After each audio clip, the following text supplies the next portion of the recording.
Office किसका बताएं? जी ये हम नहीं बोलेंगे ऐसे लोग। क्या नाम है आपका? नहीं, नाम नहीं बताऊंगी। आप लोगों के अलावा भी तो कोई बैठता होगा। नहीं, अच्छा, बुक करना है तो क्या प्रोसेस है? वो नहीं मालूम।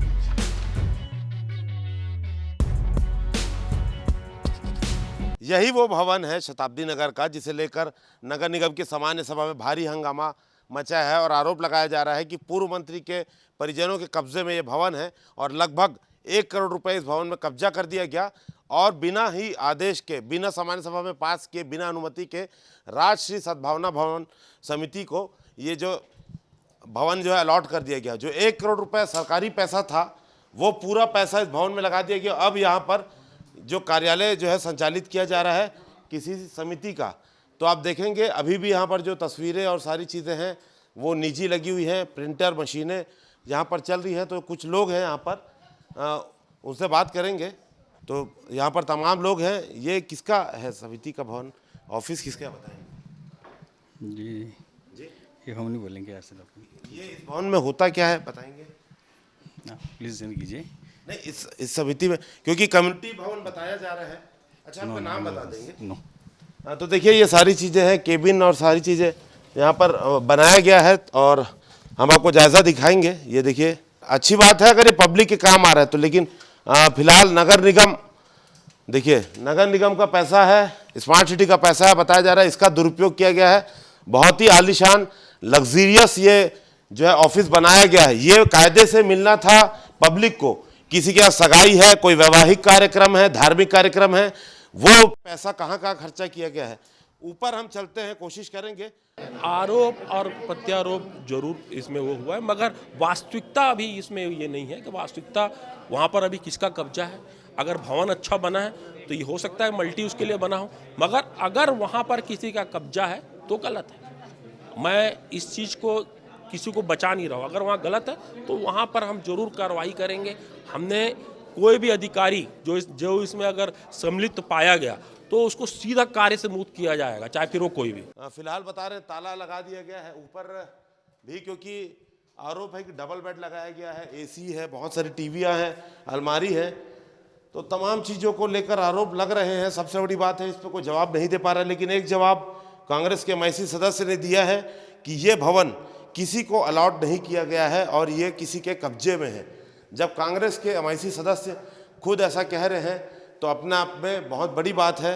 देखिए हमारे आने की सूचना पर यहाँ पर ताला लगा दिया गया है। जो लोग यहाँ पर मौजूद हैं हम उनसे बोलेंगे कि इस ताले को खोलें और हम देखना चाहेंगे कि जनता का जो पैसा है वो कहाँ खर्चा किया गया है, क्या यहाँ के लोगों को ये चीज़ें मिल रही है कि नहीं मिल रही है। तो फिलहाल ये मुद्दा बहुत गरमाया हुआ है सदन में और सीधा सीधा आरोप है कि जनता के हिस्से का 1 करोड़ रुपए का पैसा इस भवन को सजाने में लगाया गया, लेकिन प्राइवेट समिति को, जो कि पूर्व मंत्री के परिजन से संबंधित है, उन्हें हैंडओवर कर दिया गया। अब ये निजी उपयोग में आ रहा है और इसका लाभ लोगों को नहीं मिल रहा है। तो IBC 24 की टीम लगातार इस पर पड़ताल करेगी और इसकी सच्चाई बाहर निकाल के रहेगी। सामान्य सभा के प्रश्नकाल में हमारी ओर से एक प्रश्न लगाया गया था कि क्या नगर निगम के द्वारा नगर निगम सीमा क्षेत्र के अंतर्गत कोई सामुदायिक भवन बनता है, उसे हम किसी NGO या किसी समिति को दे सकते हैं क्या। सम्मानित सदस्य की ओर से हमको जवाब आया कि ऐसा कोई भी अधिनियम नगर निगम के एक्ट में नहीं है। हमने जानना चाहा कि जब ऐसा कोई नियम नहीं है तो जोन क्रमांक 10 में शताब्दी नगर में एक आलीशान सामुदायिक भवन बना है, उसको किस नियम के तहत एक संस्था को आवंटित की गई है। उस संस्था का नाम है सद्भावना समिति। आलीशान सामुदायिक भवन बना है। मैंने रायपुर शहर में ऐसा सामुदायिक भवन अभी तक अपने कार्यकाल में नहीं देखा है। वो सामुदायिक भवन है, उसमें इतनी आलीशान और ऐशो आराम की वस्तुएं हैं जो 5 स्टार होटल को भी मात फेल करती है। समिति को, जब भार साधक सदस्य का कहना है कि इसमें समिति को किसी को दिया नहीं गया है, इसमें किसी समिति का कब्जा है या किसी का कब्जा है, जबकि जो सम्मानित सदस्य जवाब दे रहे थे वो भी MIC के सदस्य हैं और MIC में बाकायदा ये 2 लाइन की चिट्ठी और ये प्रकरण आया था और MIC में स्वीकृति के माध्यम से उस भवन को आवंटन किया गया है सद्भावना समिति को। जो पत्र आया है उसमें शकुन डहरिया जी का नाम है और सद्भावना समिति का नाम है। और बहुत ही आश्चर्य की बात है कि इस समिति को MIC के द्वारा समिति को आवंटन के पश्चात लगभग 50 लाख रुपए के और वहाँ पे कार्य करवाए गए हैं, जिसमें डबल बेड, मिक्सर ग्राइंडर की, सोफ़ा सेट, टीवी 7-8 नग टीवी, इतनी सारी चीज़ें वहाँ पे आवंटन के बाद वहाँ पर खरीद के दिए गए हैं। इसके लिए कौन जिम्मेदार है? अगर सत्ता पक्ष की इसमें मिली भगत नहीं है तो जो भी इसके लिए जिम्मेदार है, कोई भी प्रस्ताव आता है वो जोन के माध्यम से आता है, तो जो जिम्मेदार है उन पे क्या कार्यवाही सत्ता पक्ष के द्वारा की जाएगी, ये हम माननीय सभापति से। संचालिका का नाम है, उसमें जो लेटर आया है उसमें सद्भावना समिति का जिक्र है और उसमें शकुन डहरिया जी का नाम है। निगम के रिकॉर्ड पर समिति का संचालक जो है शकुन डहरिया जी को बताया गया है और यहाँ पर जो तस्वीरें लगी हैं उनके साथ शिव डहरिया जी के साथ उनकी तस्वीरें लगी हुई हैं। और आपको बताया जा रहा है कि शकुन डहरिया जी जो है वो पूर्व मंत्री शिव डहरिया जी की वाइफ है। और यहाँ पर जो है आप देखेंगे तमाम प्रचार सामग्री उस समय की जो चुनाव के समय से सामान बांटा जाता है और तमाम चीज़ें हैं, तो यहाँ पर दोनों का फ़ोटो भी है, तो आप अंदाज़ा लगा सकते हैं कि कौन है ये। तो ऊपर आपको हम लेके चलते हैं और ऊपर क्या तस्वीरें हैं वो भी हम आपको दिखाते हैं कि पैसा किस जगह खर्च हुआ है और उसका उपयोग किस रूप में किया गया है। आज प्रश्नकाल था। प्रश्नकाल में ये मुद्दा नेता प्रतिपक्ष के द्वारा उठाया गया था। चूँकि प्रश्नकाल में प्रश्न निर्धारित होने चाहिए और जिस प्रश्न को इंगित करके पूछा जाता है उसका उत्तर लिखित में दिया जाता है, उसको पढ़ा भी जाता है। लेकिन प्रश्न जो पूछा गया था उसमें पूरा स्पष्ट कोई जानकारी नहीं थी। लेकिन चूँकि सामुदायिक भवन का मामला था कि सामुदायिक भवन किसी को आवंटित किया गया है क्या, ये बात बिल्कुल सत्य है कि अभी वो सामुदायिक भवन जिसकी उन्होंने बाद में प्रश्न काल के पूरक प्रश्नों में उन्होंने ये मामला उठाई और पूछी, वो सामुदायिक भवन को आवंटित करने की प्रक्रिया विचाराधीन है। अभी किया नहीं गया है। एमआईसी में आया है। एमआईसी के बाद वो सामान्य सभा जाएगा। सामान्य सभा के बाद वो राज्य सरकार की ओर जाता है। एक प्रक्रिया है। हो सकता है कि राज्य सरकार ना जाए लेकिन सामान्य सभा में जरूर आएगा। और इसके पहले भी बहुत सारे सामुदायिक भवनों को आवंटित किया गया है। विधायकों के द्वारा, सांसदों के द्वारा भी समाज को सामुदायिक भवन को निर्माण करने के उनके द्वारा राशि आवंटित की जाती है। लेकिन ये सब प्रक्रिया के तहत होता है। ऐसा नहीं कि ये कोई 14वीं-15वीं शताब्दी का शासनकाल नहीं है कि कोई वहाँ पे जाके कब्जा कर ले। ये वैधानिक संस्थान है। नगर निगम राज्य सरकार का एक अंग है, शासकीय उपक्रम है। ऐसे में जो भी आवंटन की जो प्रक्रिया है उसका विधिवत पालन किया जाता है। यदि उस सामुदायिक भवन में कहीं किसी भी प्रकार की जिस प्रकार की बातें सामने आई है वो हमारे संज्ञान में लाया गया है। निश्चित रूप से वो मामला अगर सही है तो गंभीर है।